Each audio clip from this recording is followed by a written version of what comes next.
Temple Mount here, guys. Just try as we're up here. There might be distractions, there might be other stuff, but try to think of the way that God created His house to be, and entering in and how He wanted us to come and to be with Him. Some of these capitals over here on the side were actually from the temple structure. They were brought back up from the rubble that was down below and are sitting here, and you can actually see in some of the cracks in the actual capitals, you can actually still see bits of gold that were from the time of the temple, that these used to be overlaid with gold. The capitals are those pieces up on Yeah, the pieces that are sitting on the top.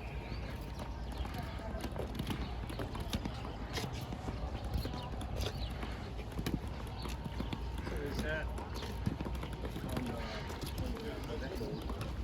Yes. Yeah. Yeah, it was actually plated with gold.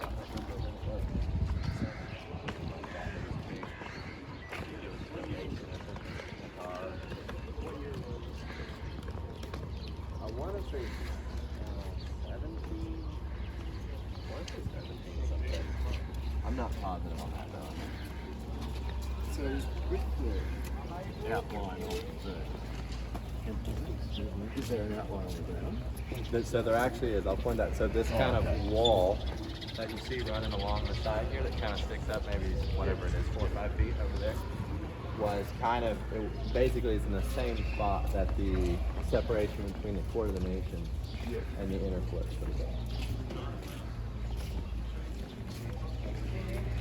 This here to the right here is the mosque, right? This is the Al-Aqsa Mosque here on the right.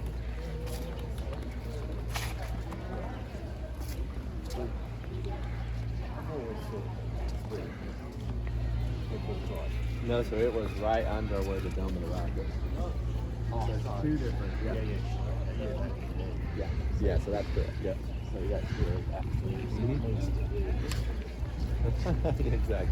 But then, so when you say walk around where the hole was, you got to walk around there. It's a building. Right, so we'll walk around. Yeah, no, but like, so that spot up there, part of it would have been where the Holy of Holies was. Yeah. Even outside the building. It's only a small. Yeah. Probably a whole small building anyway. Yeah. Well, actually, in the second temple, it was a pretty big. Yeah. It was a big structure. For those of you guys, this area right here would have been known as the Court of the Nations. And it says when we can keep walking as we talk. It says that when Yeshua came in and sold those that bought and sold, He drove them out and said, my Father's house will be a house of prayer for all nations. It actually makes a lot of sense because this was set up to be the court of the nations, and all the people from the market and stuff had moved up here and basically said that the nations that are trying to come, we don't care about them anymore. They don't need to be a part of this. And so Yeshua actually doing that, the market was supposed to be set up down below where people could come and buy different things or whatever. So the main entrance to the Temple Mount would have been from that side over there. There was gates and a whole staircase that came up. And this whole entire area here, leading up to this kind of short wall over here, that would have been about the kind of wall in between the inner court and the outer court. So that, on that side of it, would have been the inner court. And this whole entire plateau over here, minus the mosque, would have been the court of the nations.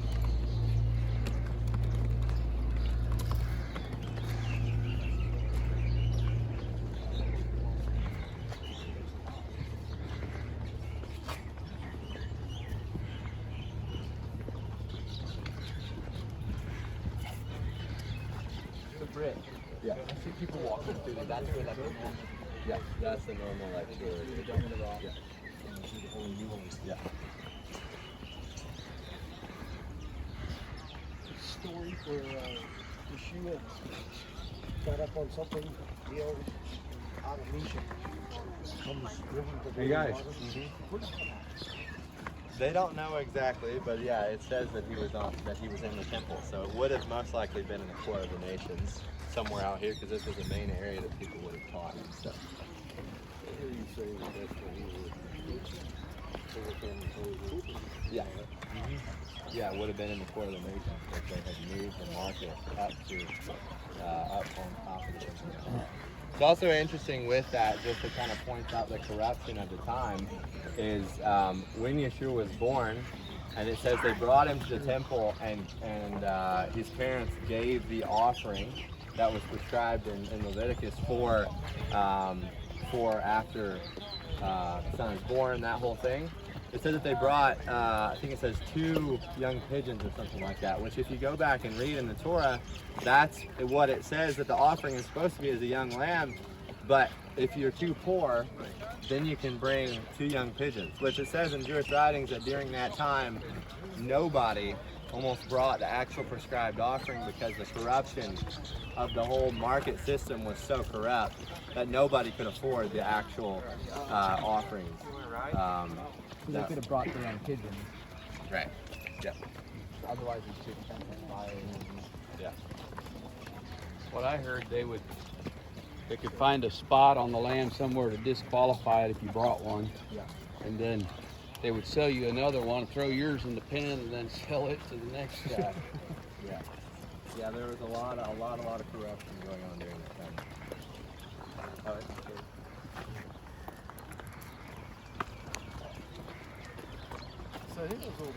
What side is Bethany? Can you see it down the hill? Okay.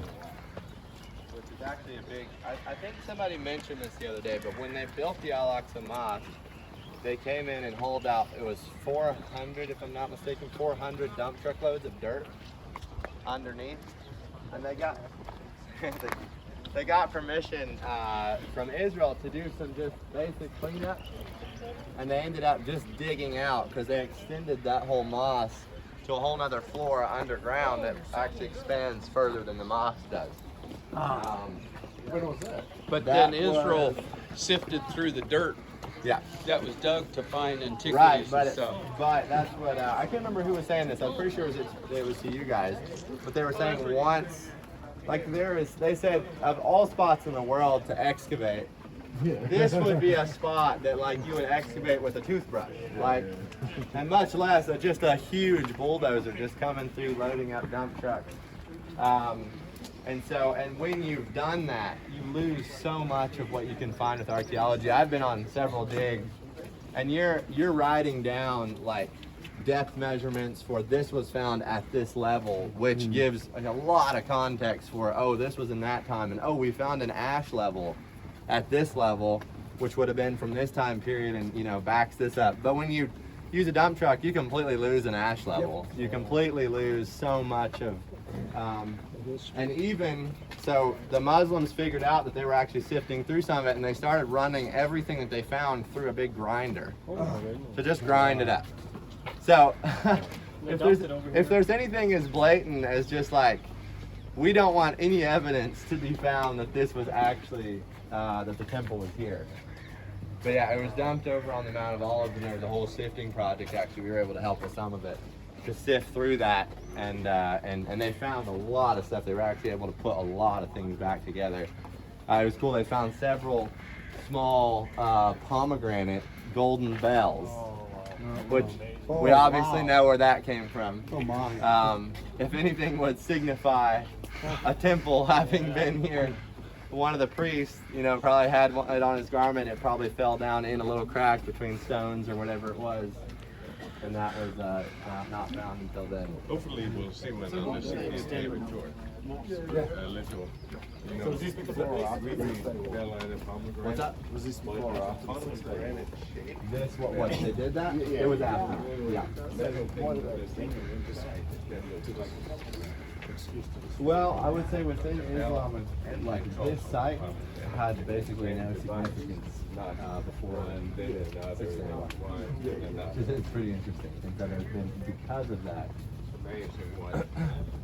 So guys, we'll take a minute to stop here.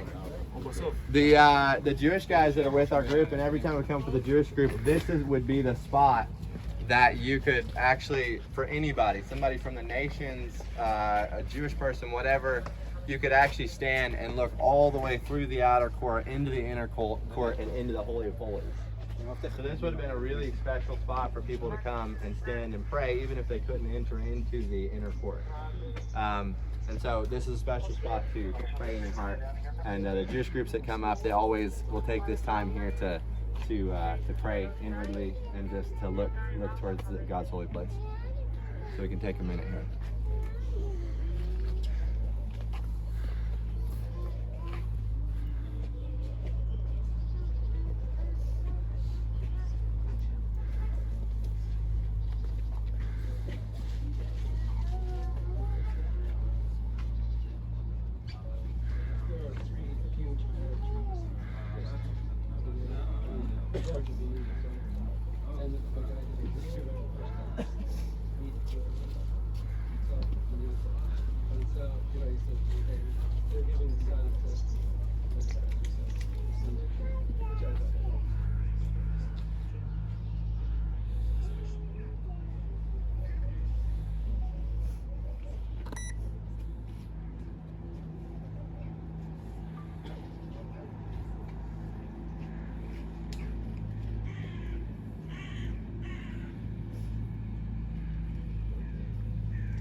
That's so much the grace that you have that you're walking around, having conversation, you're talking to your father, speaking to revelation of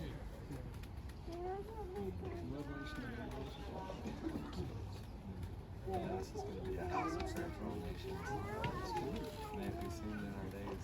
That's right. Looking right into the holy of holies. Yeah.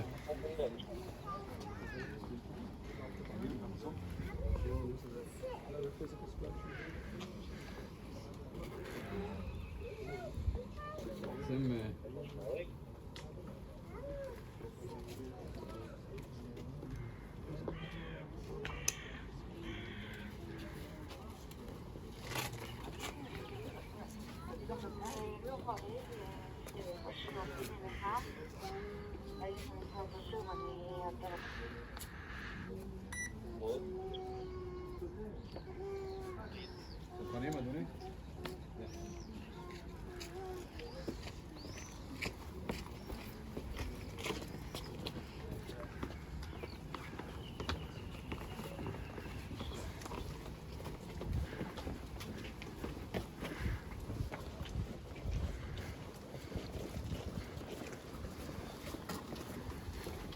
Yeah.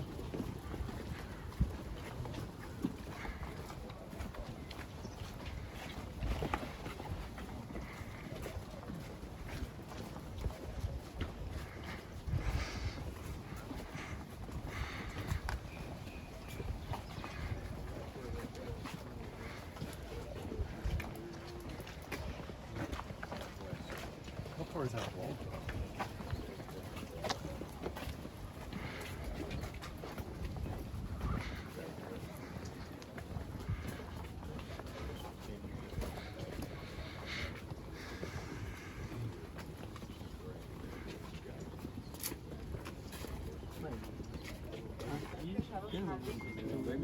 Ay, ba yung camera?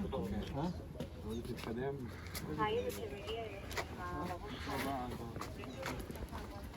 I want to tell a little story here.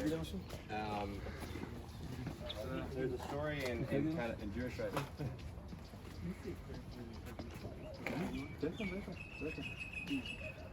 He said this is something for the soldiers that they say for the guys that are fighting different places or whatever. It's may he be with our fighters of Israel, the IDF, who are standing guard over the land and the cities, from the border of Lebanon to the border of Egypt, and from the great sea into the approach of the desert, on land, in air, and on the sea. May he protect them and defend them against the enemies that rise against them. So the story that there's this story that that there was this Jewish rabbi, actually 3 Jewish rabbis, some of the leading rabbis of that time, that were here, that came up and walked up here on this mountain. This was like I want to say close to 1,000 years ago, and this whole place was just ruined. And like I said, that it was a good omen during that time to come and just dump your trash here. So there was just trash, there was just rubble, and the 2 of the rabbis, who started crying. They were just looking at it, and they were just crying because they knew that God's glory had once dwelt here before. And the other rabbi, Rabbi Akiva, he was one of the really common, one of the Jewish commentators and rabbis. He said he just started laughing, and the other 2 rabbis looked at him like, "How could you be laughing? How could you?" And he said, "I just realized that because this happened, we know that it's going to be restored." He said, because the prophets prophesied that it would be destroyed, and because it was destroyed, and because it's this bad, we know without a shadow of a doubt that God's going to dwell here again. So I really like that story, and just that perspective of saying, we see it in its desolation, so we know that it's going to be restored. And like Dad said yesterday, that Yeshua said this will be called a house of prayer for all nations, and that hasn't happened yet. And so we know that even Yeshua prophesied this is going to be a house of prayer for all nations. So may it be seen in our days. Amen. Say that. So doing the prayer for the Psalm of Ascension was a Jewish definition. And I had left a lot of the stuff out that would be more incriminating, because I knew that police guy was but that's why he asked me to do it. So that was actually kind of a special thing for him as well.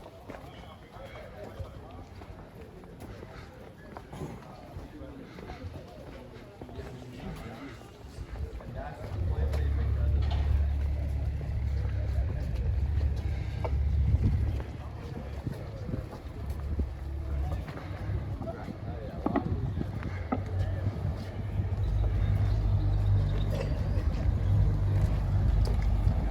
So it talks about in the New Testament the disciples. It says after Yeshua ascended to heaven, so we know that they were on the Mount of Olives, and Yeshua said, "I will return just the same way as I'm leaving." Then it says after Yeshua went up into heaven, that the disciples returned to Jerusalem altogether and were daily in the temple. And then it talks about them being in Solomon's portico. This area right here, where we're just standing and kind of on this side, would have been the area of Solomon's portico. So we know that the disciples, even after Yeshua ascended to heaven, would have been in this area right here. And this is the Eastern Gate. This is the Eastern Gate. Some scholars say that the Eastern Gate, the actual Eastern Gate, could have been further over. But this gate has been stopped up for the last several hundred years. So some people say it's stopped up because it's going to stop Messiah from returning. But I don't think any of us believe that.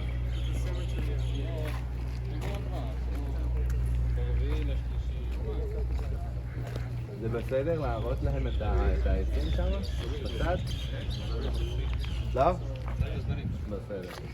So over here on the side, we don't have time to stop, but just down below, there's a big pile of just old lumber that because of it's so crazy to me, but because of all the political tension here, there's no permits for any archaeological stuff or any people to check stuff out. So actually, I might know somebody that one time, a long time ago, went down there and actually took a sample, took it back to the States, they carbon dated it, and it dates back to the Second Temple period. These were beams that were pulled out when they dug out the bottom of the mosque. Over there, they dug it out and they found these big beams. They hauled them over here. The reason they were preserved for so long is because they were overlaid with gold. Solomon's portico. And the gold just would have recently over time worn off, and then these logs are just all sitting there. Literally there's a tarp over them right there from the Second Temple period, most likely a part of the Second Temple structure. Wow. And these would have been cedars of Lebanon, believe it or not.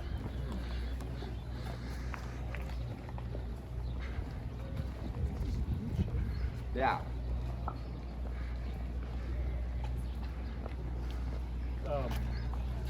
Melissa was telling us last time when we were that they covered those logs up when people started taking notice of the interest of the Yes, they had to cover them up.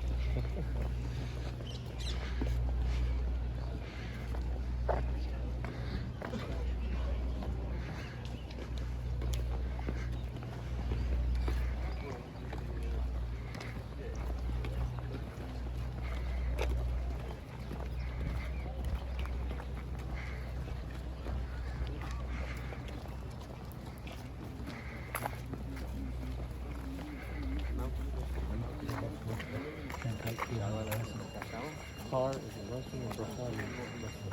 Yeah, I should have figured that out already. אתה חדש פה? אני לא מכיר אותך. אני פה עם קבוצה פה לכמה שבועות. לא, היו לפני הרבה זמן, כל פעם כי אנחנו לא יהודים, אנחנו מצרים, אבל הוואק, כל פעם שאנחנו באים הם אומרים, וואו, יש להם כבוד למקום, אז הם היו... נכון. אז המשטרה אמר, אתם הולכים כמו יהודים.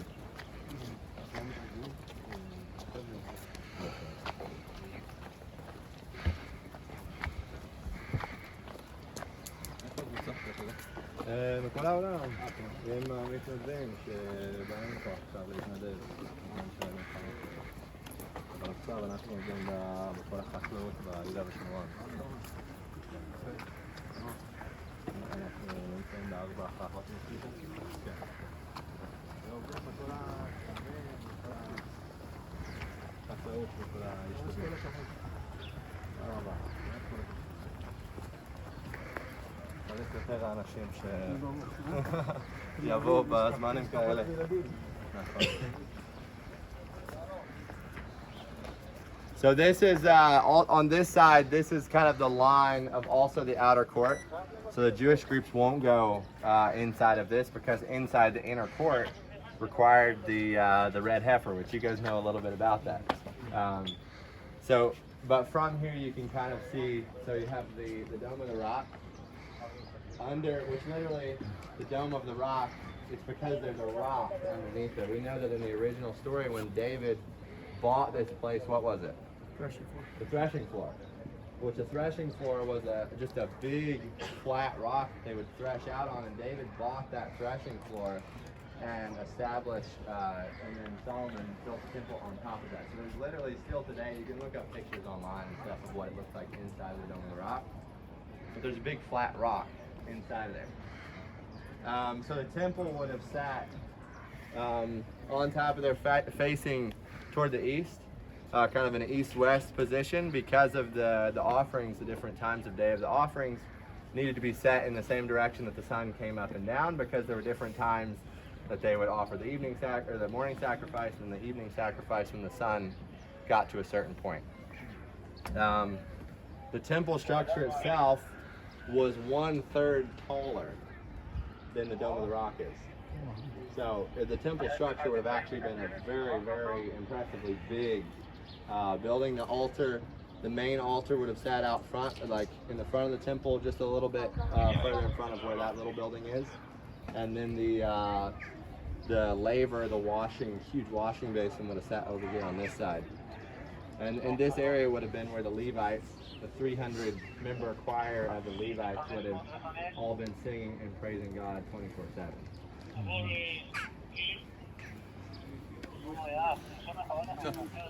So they actually like rotated singers and kept on singing all Yeah. through the night and everything. So the Levites had rotation where they would be here and then they would go back home and rotate off with other Levites.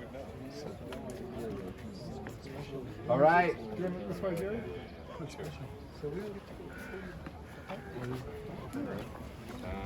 The police officer asked me what we were doing here in Israel, and I just told him, and he was like, "Wow, we need more people like you guys." We're working on it. Do we come through this way, Dan, or do we go around? This way.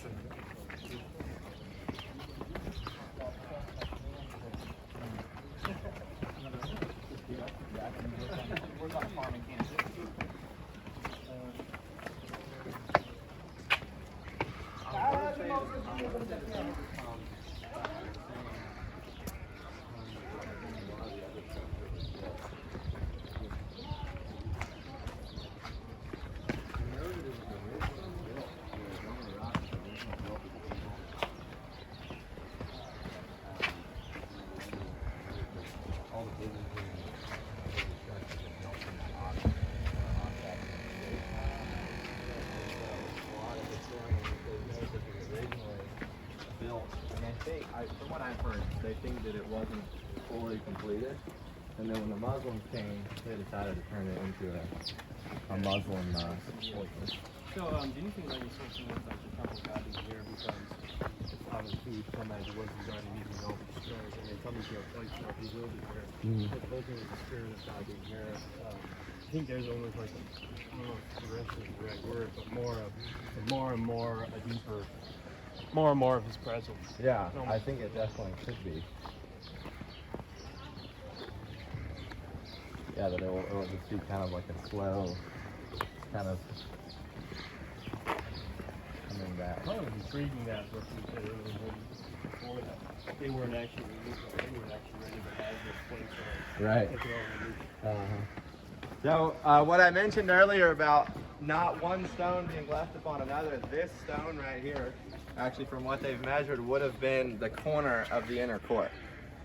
So there used to be a wall here dividing between the inner and the outer court, and this whole level of stones here was from the original structure of the temple.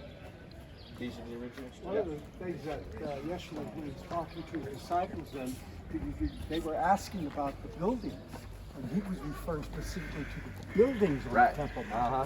Yeah. Right. Yeah.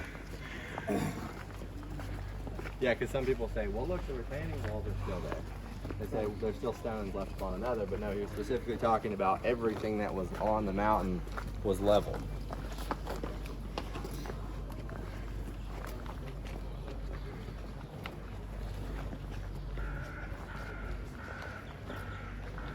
Would some of the stones have been underground to build the foundation anyway? It could have been, yeah. So when he says exterior every wall. stone you see, That would have been, this is something that would have been built later on. I think that all of this is I think, if I'm not mistaken, most of this was built during the same time as when the mosque was built. Why there's so many cats around? Cats? That's a good question. When we landed in the airport, there was cats everywhere. Oh, I know. Then, like, big cats or something. Need some cat control. They like.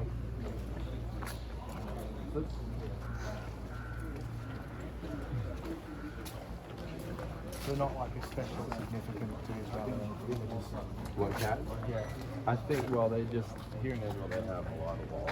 Most countries have like Those cats are eyeing those pigeons pretty closely. Yeah.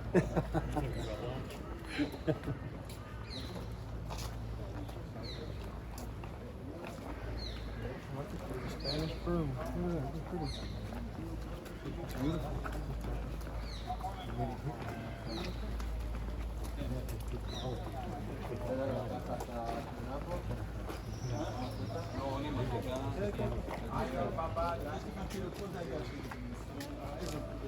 So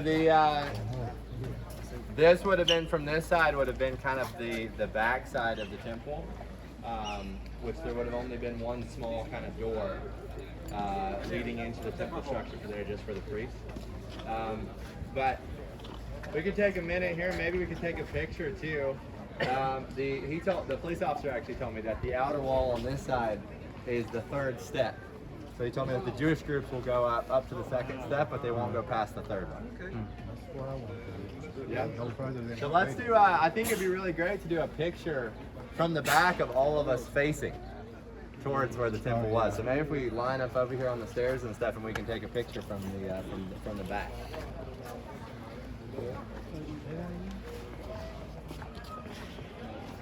If everybody wants to line up on the stairs over here, we'll face towards the structure. Boy, someone with their hands. Keep your hands in your pocket. You can go up to the second one.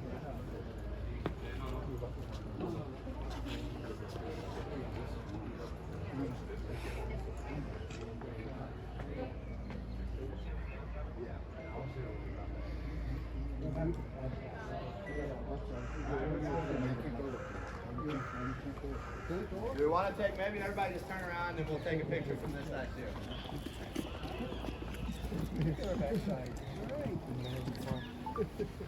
Ready? There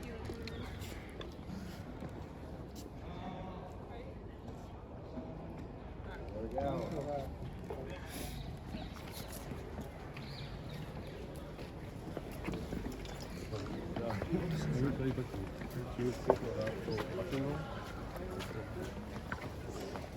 What's that?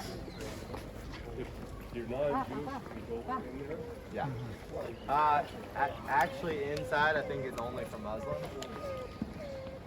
But on if you went on a Muslim tour, could they take you in there? I don't think Toward so. Muslim tour group? I don't think so. I think that they only take They wouldn't take non-Muslims heathens on in the there. outside. Infidels. What if I disguise myself as a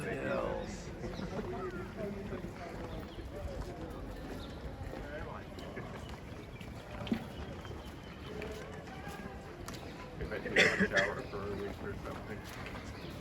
Okay.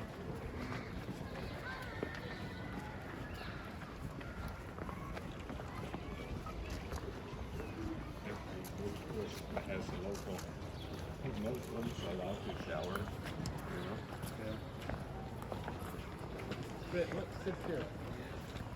This is just like old washing for washing their feet.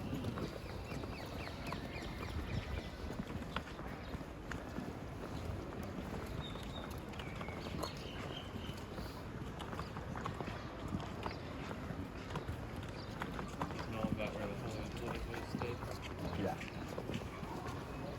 So a lot of people, the Jewish groups, before they exit the Temple Mount, will actually turn and take the last few steps out backwards, just as a kind of a symbol of like, I'm not turning my back on God's holy place. So if you want to do that before we go out, we're about to exit through this gate.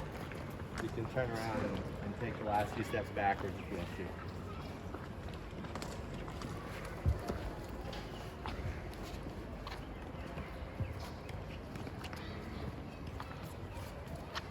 I was just telling them that a lot of the Jewish groups will take the last few steps backwards. They'll back out. This is like just a symbolizing I'm not turning my back on God's holy place.